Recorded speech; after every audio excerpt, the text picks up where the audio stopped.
Welcome to the Genealogy Gems podcast. It's a show filled with family history research strategies and techniques, news and entertainment, and inspiration. And I'm your host, Lisa Louise Cook.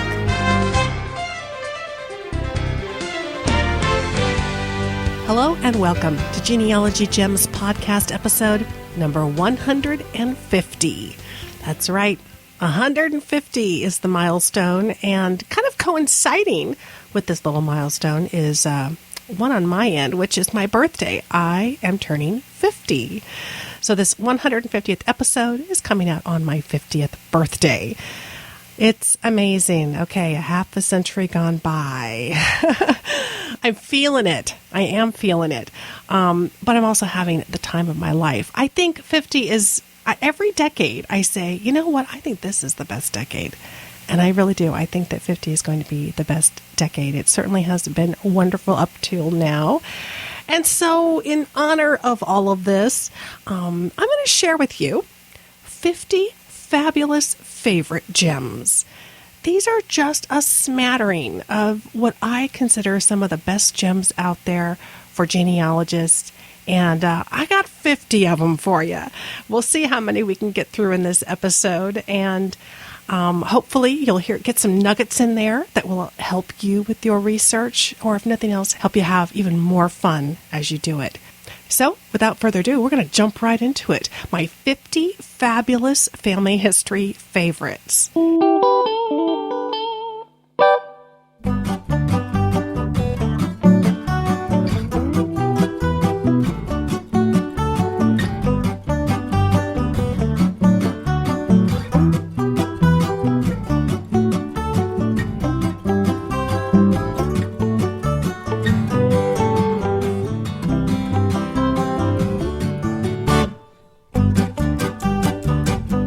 Let's start out with websites. Okay, now you know that all of you out there are at very different levels and experiences in your family history research. So some of these you may be very familiar with, others may be new to you. I'm hoping I'm going to give you a little bit of twist on each one, regardless of whether you're aware of these or not, so as you can get more out of them. And in terms of websites, fabulous family history favorite number one is FamilySearch.org. Now, they are the leaders in free online records. Now, while it's tempting to just start typing in ancestors' names for searches and just hoping for the best, a strategic genealogist determines what kind of records they want to find to answer the question about an ancestor. And then they use the catalog to determine if Family Search has those records, rather than just searching on names. The catalog is one of the links above the search box, and while it doesn't really stand out very well, that little link is really the key to understanding what Family Search has to offer. Click it and try out all the variations of searches from place names to keywords. Now, number two is Ancestry.com, and they are the big daddy of the subscription genealogy record sites. And of course, in addition to their genealogical records, you can build your family tree on the website. Now, one of the questions that folks usually get around to at some point is how to delete and merge the data in their ancestry family trees. And I recently did a blog post on this featuring a video by Ancestry's Krista Cowan. She does a great job explaining exactly how to do this. So I will have a link in the show notes to all of these little twists on these various gems so that you can go check them out. Number three is the Library of Congress American Memory Project. Now, I've discussed this gold mine of public domain, free ephemera materials several times on the show, including episode number 31. And, of course, episode 54, in that one I explained how I used the American Memory website to locate the original sheet music for one of the songs in our Name That Tune segment. Do you remember the audio reel-to-reel that I had inherited from my husband's grandfather, playing some music from the old silent films? And American Memory was really the place to go to get that original sheet music for the songs they were playing. Now, I know there are many of you listening around the world, and don't think that the Library of Congress is just for U.S. materials and records. It's not. From the earliest beginnings, it has been an international library. And so don't overlook this one, the Library of Congress at loc.gov, and then within that, the Library of Congress, American Memory. Fabulous gem number 4 is the U.S. Bureau of Land Management. Now, if you're looking for U.S. homestead records, when land went from the government to an individual, then this site is for you. And if you haven't been there in a while, what I wanted to make sure that you knew was you need to go check it out, because they have upgraded the website and they've added loads of new content, including original field notes and surveys, all kinds of things that go along with those homestead records. Number 5, Google Books. Now, I talked about this quite a bit not too long ago in premium episode number 91. It was called Paper, Ink, and Books. One of the gems that I tell my students about in my Google classes is that even if they have no other interest in Google Books, they don't want to go searching there for online digitized books, go there and do a search on Ancestry Magazine. Because although Ancestry Magazine is no longer being published, all 10 years of issues are digitized online and searchable at Google Books. Now, that's a gem. That is a huge genealogical resource for all of you out there. No matter where you research, no matter which countries your ancestors are from, Google Books has this Ancestry magazine. And once you're in the magazine, you can use their internal search box to search within all the issues. So if you're looking for a particular type of research, a particular topic, you throw it in that little search box and it's going to pull you right to the page in the particular issue somewhere within those 10 years. It's an amazing resource. And number 6, Google. How could I not include google.com as a favorite website? Now, I wrote an entire book about it, of course, for goodness sakes.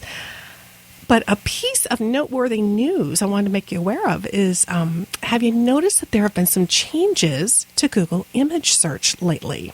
I'm going to be highlighting those in an upcoming episode.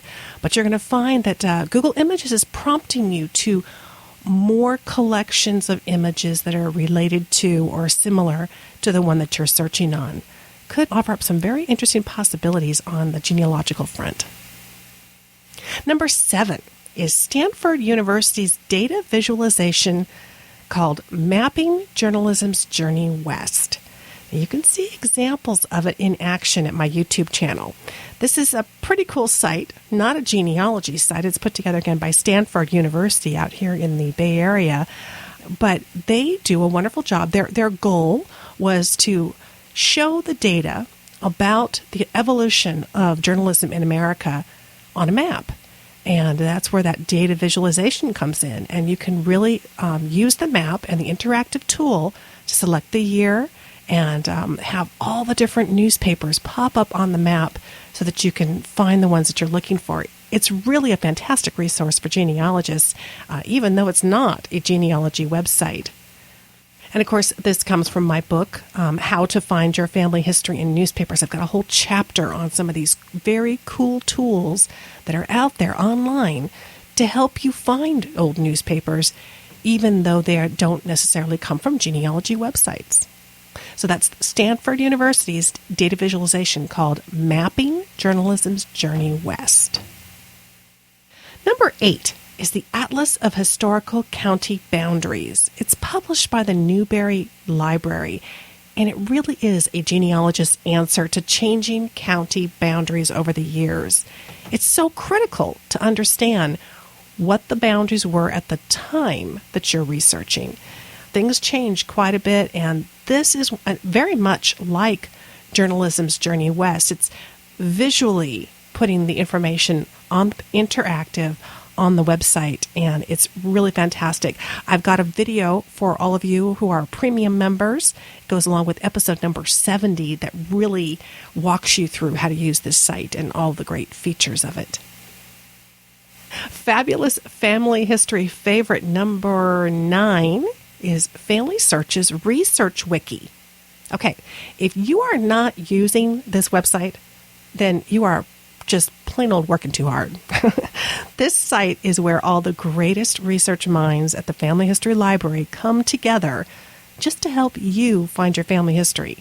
Now, I particularly turn to the Research Wiki when I'm researching internationally because they have some of the most fabulous international consultants who come together and share their knowledge online, and they outline what you need to know to get started, to follow along the path, and then get into the depths of the most obscure records there in the Family History Library catalog. So check it out if you haven't, and be sure and bookmark it as an ongoing resource. It's a wonderful place to turn when you're just a little stumped, not sure where to find a particular record or if it even exists. It's over at familysearch.org, and I've got the exact URL address in the show notes for you to get you there directly. And wrapping up at number 10 is davidrumsey.com. Now, genealogy is all about location, location, location. And of course, that means that historic maps are vital to your research. David Rumsey is a cartographer here in the San Francisco Bay Area, and he spent his entire life collecting over 150,000 historic maps from around the world. Now, believe it or not, over 30,000 of them have been digitized and are made available online on his website for free. Now, here's a tip.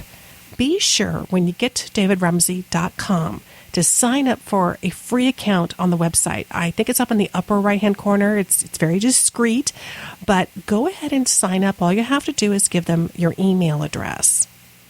And by doing so, you will have access to the highest resolution maps available to download. So if you don't sign in with an account, you can download these maps, but you're going to get them at a lower resolution. You want the highest resolution possible, and that's what you get with that free account. And don't just stop with downloading the map. Import your maps into Google Earth so that you can view areas today and in the past, kind of have a back and forth in time experience. My Google Earth for Genealogy video series, of course, shows you how to do that step by step, and it's incredible what a difference it can make to your research. I'll have a quick little video in the show notes for you so that you can see a preview of it and the other techniques that I teach on the video series. And, of course, I'll also have the davidrumsey.com website for you. Okay, well, no, that's not all the websites that are out there, but those are some of my favorites. You'll find all of them linked on my toolbar, my free Genealogy Gems toolbar. So if you don't have that attached to your browser, head to genealogygems.com and be sure and download it. You'll find it. You have to scroll down the home page, and you'll find it there at the bottom of the page. But another fabulous area of gems is YouTube. Now, did you ever think that YouTube would be a fabulous genealogy gem? Well, it really is, and video is the fastest growing segment online. And it's not just cute cat videos and stupid pranks. There's a ton of great genealogical content out there, and I want to share some great family history YouTube channels to get you started. So, fabulous family history favorite number 11 is the U.S. National Archives YouTube channel. Now here, you'll find it at youtube.com/US National Archives. You'll find hundreds of videos. And of course, not every one of them would be applicable to genealogy. So what I recommend you do is click the Browse Videos link. It's under the banner at the top. And then click Playlists. Playlists are collections of videos by topic within a particular channel. This is going to sort the videos into those topics. And of course, as with all YouTube channels, you can also search by keyword in the channel's search box. You'll find that in the upper right-hand corner. Now, since Google owns YouTube, you can use all the Google tricks that I've taught you here over the years on the podcast and in my book, The Genealogist's Google Toolbox, to find exactly what you're looking for. There on the U.S. National Archives channel, I particularly love the 1940 census playlist. And they also have a really cool one called Tracing World War II. And number 12, Ancestry.com. Here again, Ancestry is out there at the forefront on YouTube with their channel, and you will find an amazing number of instructional videos at Ancestry's YouTube channel, which is youtube.com/Ancestrycom. The great thing about the Ancestry's channel is that they give you a list of all the playlists right on the channel's homepage so that you can find all the videos for a particular topic that you're looking for. And if you're a paid subscriber to Ancestry, this channel is really key to getting the most out of your subscription and the website. So check that out, youtube.com/Ancestrycom. Number 13 is the Family Search channel. Family Search offers over 70 videos, and it is a particularly worthwhile channel for folks who are new to family history research. But let me tell you, if you need a bit of inspiration or you just need a feel-good moment, don't miss their new video. It's called A Survivor's Pearl Harbor Experience. Love it. I will have it in the show notes for you. It's one of my favorite videos. And number 14 is Universal Newsreels at youtube.com/Universal Newsreels. With over 600 videos, you are almost guaranteed to find something on any world event topic. Now, according to the channel's description, in the pre-TV era, people saw the news every week in their neighborhood movie theaters. Newsreels were shown before every feature film and in dedicated newsreel theaters located in large cities. Universal Newsreel, produced from 1929 to 1967, was released twice a week, and each issue contained 6 or 7 short stories, usually 1 or 2 minutes in length, covering world events, politics, sports, fashion, and whatever else might entertain the movie audience. These newsreels offer a fascinating and unique view of an era when motion pictures defined our culture and were a primary source of visual news reporting. Now, I fully admit that one of my favorites in this bunch doesn't help a lot with my genealogy research, but it really is a fun look at hairstyles of past decades. It's called Much Ado About Hairdos, and it was filmed right here in the San Francisco Bay Area, looks like in the early 1950s.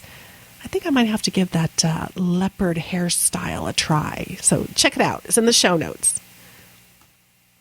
And number 15 is the Library of Congress channel. There you're going to find 1,218 videos.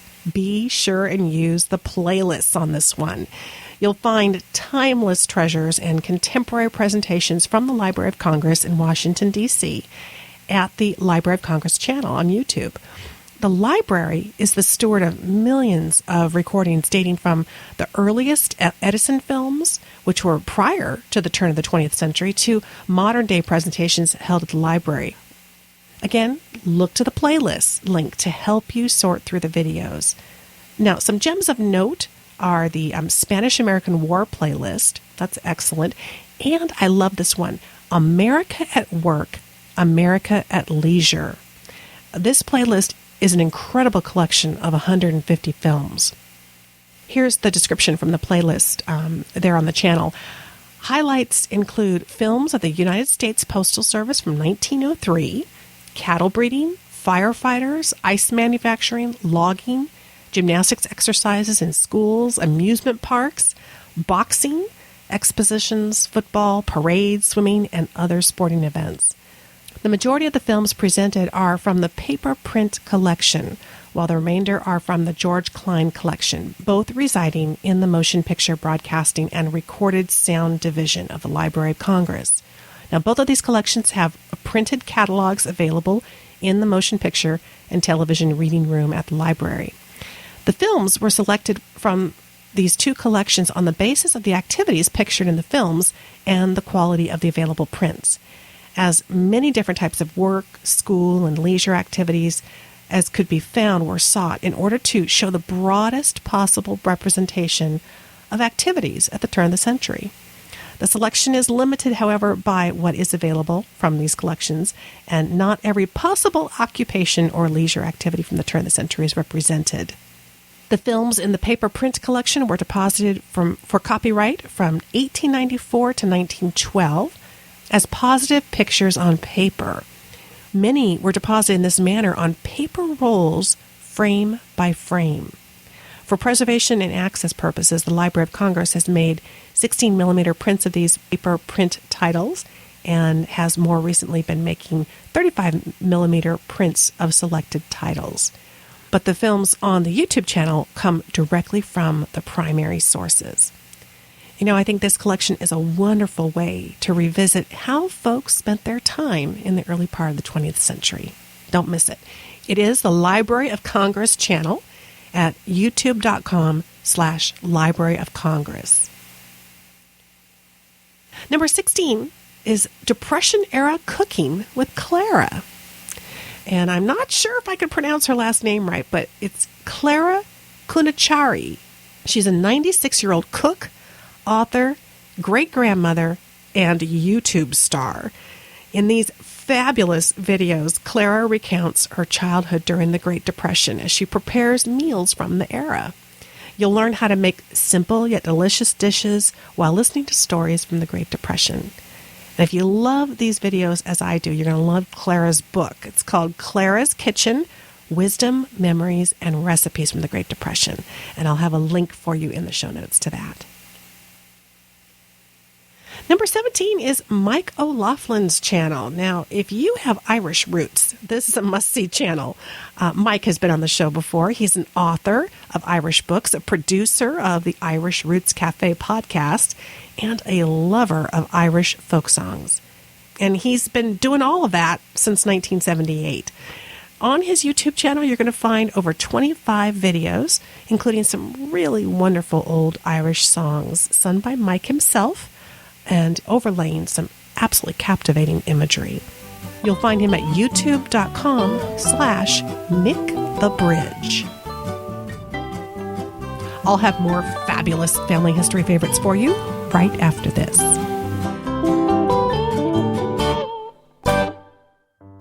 I've got some great news for all you genealogists out there.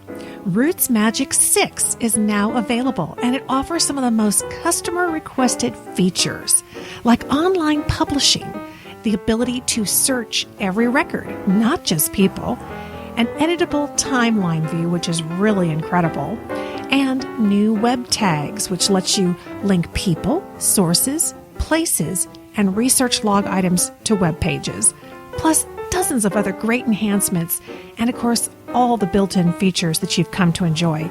There is a little something here for everyone. Now, if you're already a devoted Roots Magic user like I am, or if you're looking to take the next step in your family history research and finally start recording your family tree in your own genealogy database, or if you've just been wanting to make a switch to a much more user-friendly program, there's no better time to get your copy of Roots Magic 6. Do it now. Go to rootsmagic.com and download your risk-free trial of Roots Magic 6. You'll see why professionals and beginners alike choose Roots Magic at rootsmagic.com.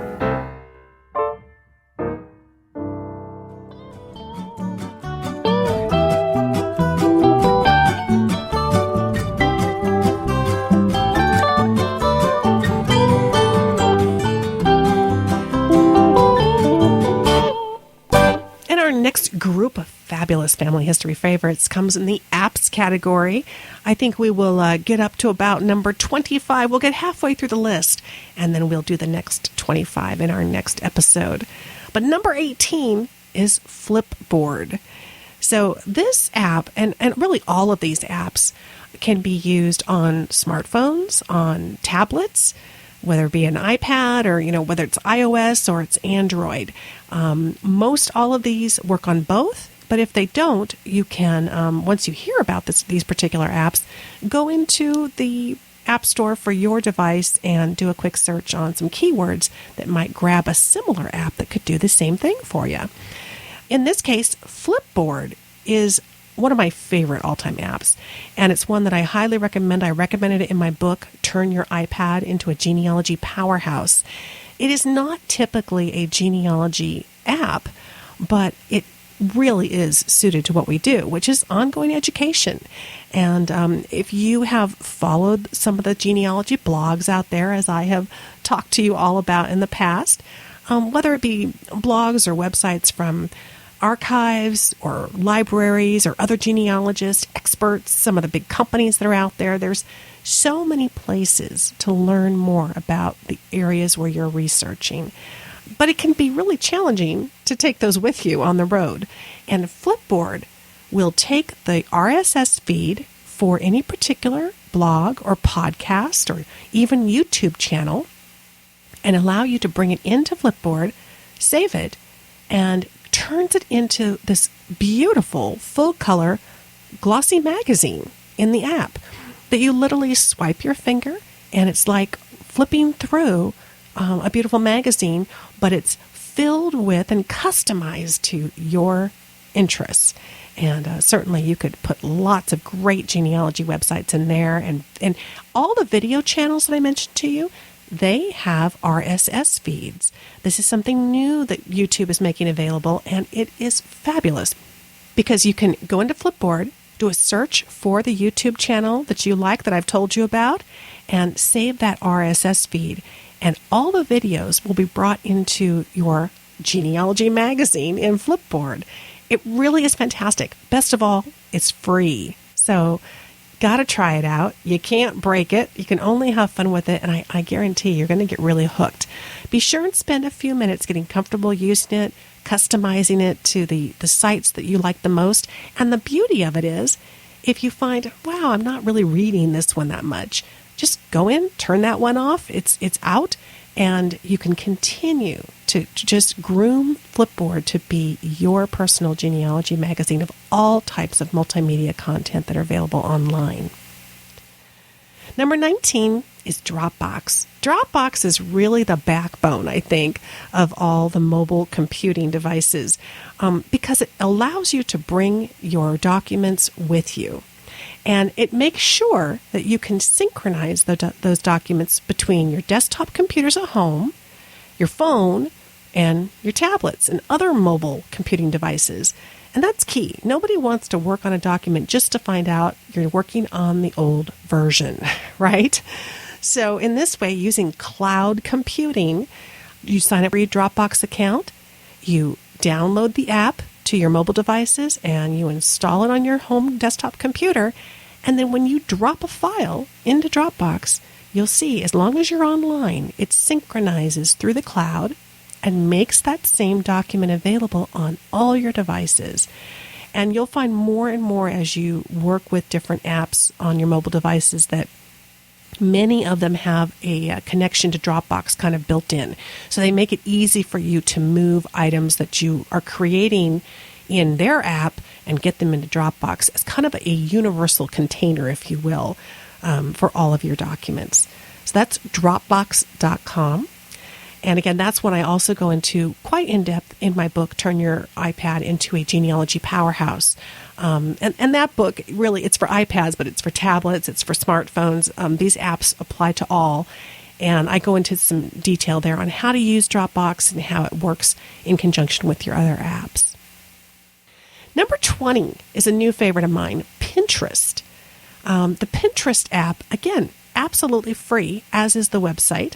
And you have probably heard a bit about Pinterest. You may not have dabbled on it yet, but it really is fun. Think of it like a big bulletin board or the side of your refrigerator with all the items that you stick the magnets to, right?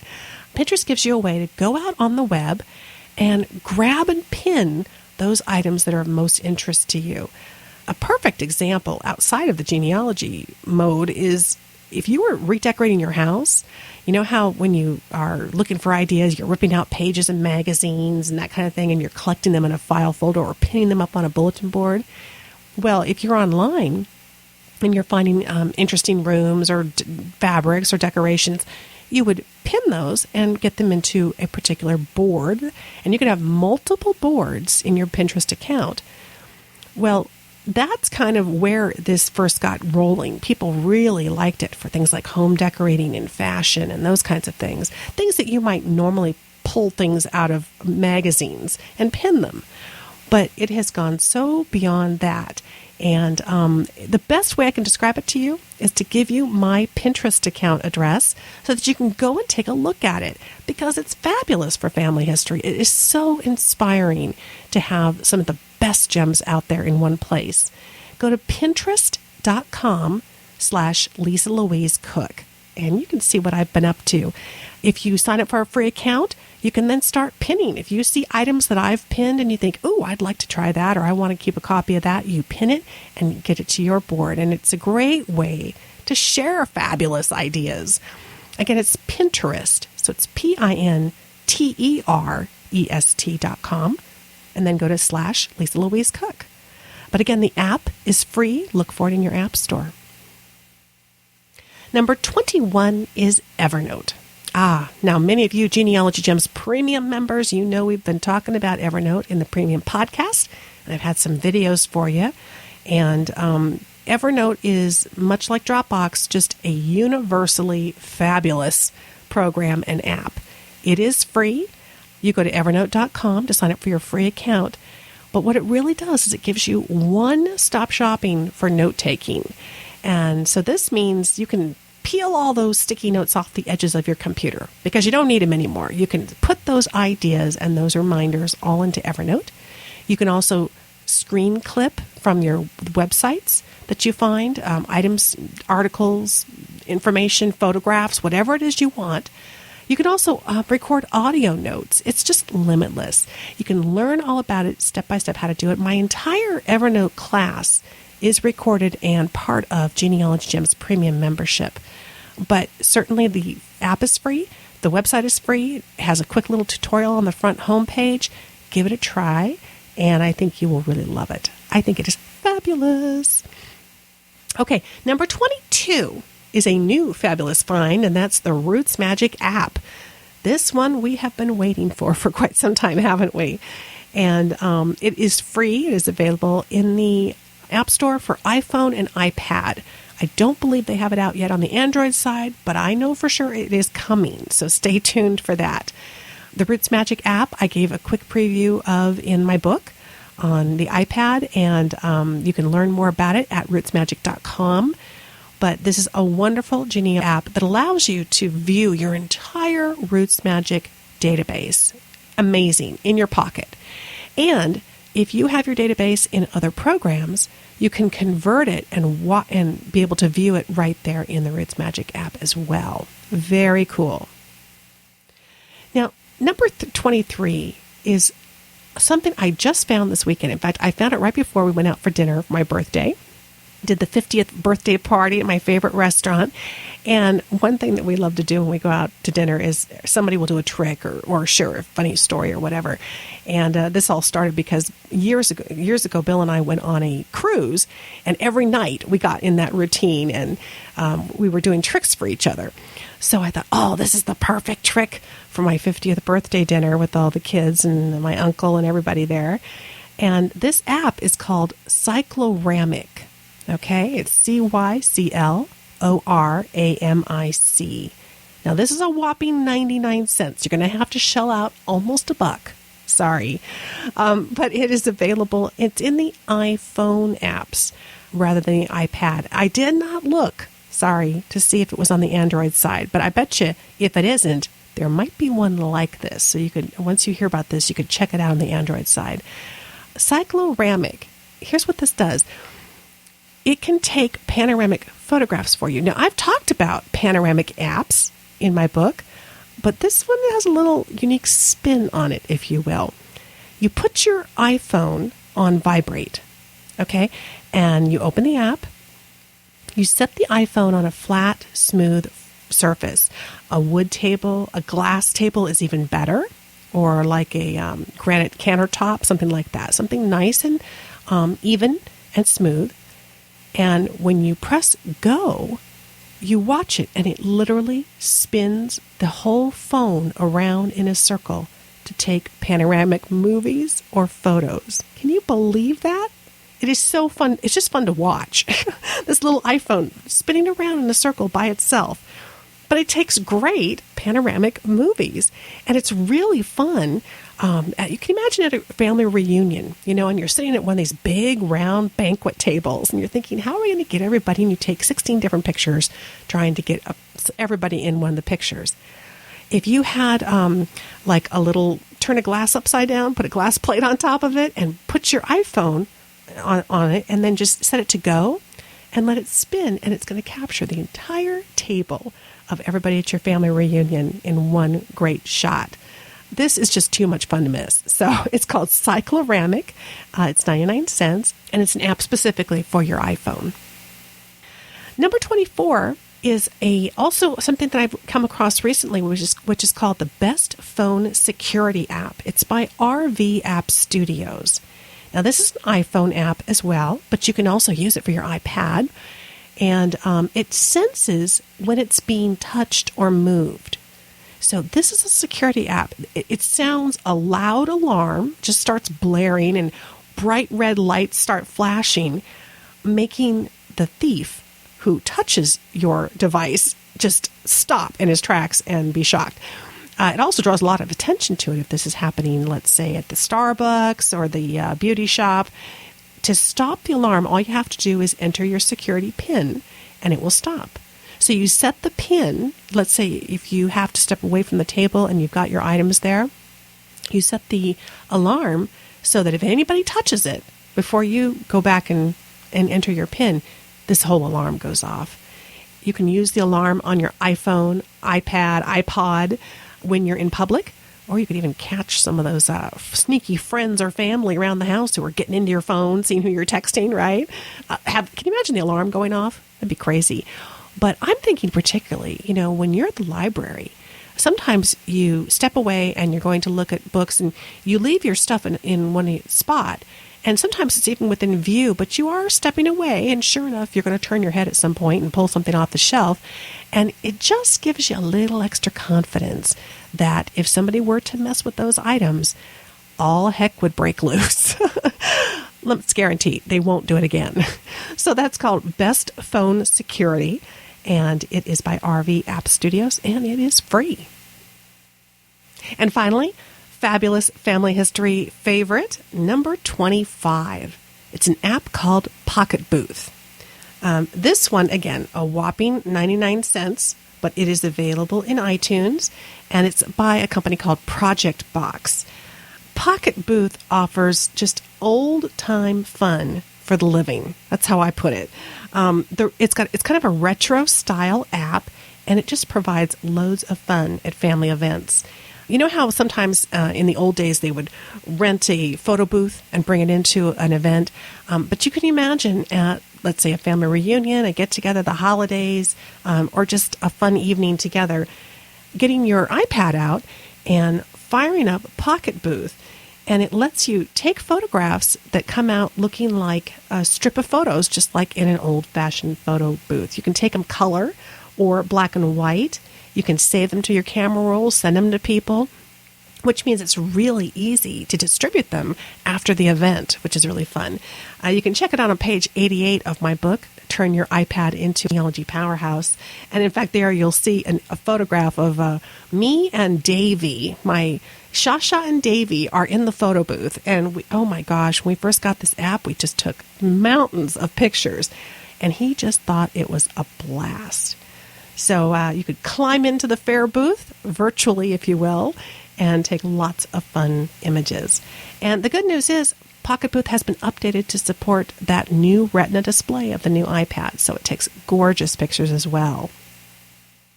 Now, while this is one of my personal favorites, apps of this type, you will find that there are lots of photo booth type or old-timey apps available both in iTunes and in the Google Play Store. Just type in photo booth in the search box. But this one is called Pocket Booth, and it's by Project Box. I'll have all the information for all 25 of these favorite gems in the show notes for you. And how do you find the show notes? Well, you go to genealogygems.com and hover your mouse over podcast, select podcast episodes, and you will navigate your way to number 150. So, I think we should wrap it up at this point. We've got 25 of our fabulous favorites under our belt, and in our next episode, I'll have 25 more for you, celebrating a total of 50 in celebration of moi turning 50, getting older, and episode 150.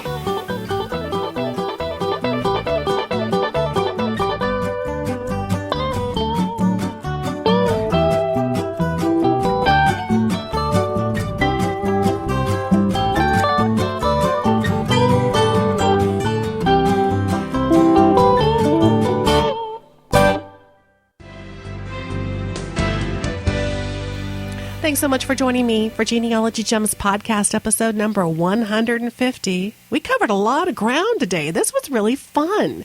I've got 25 of my favorites for you, and we'll have 25 more in our next episode.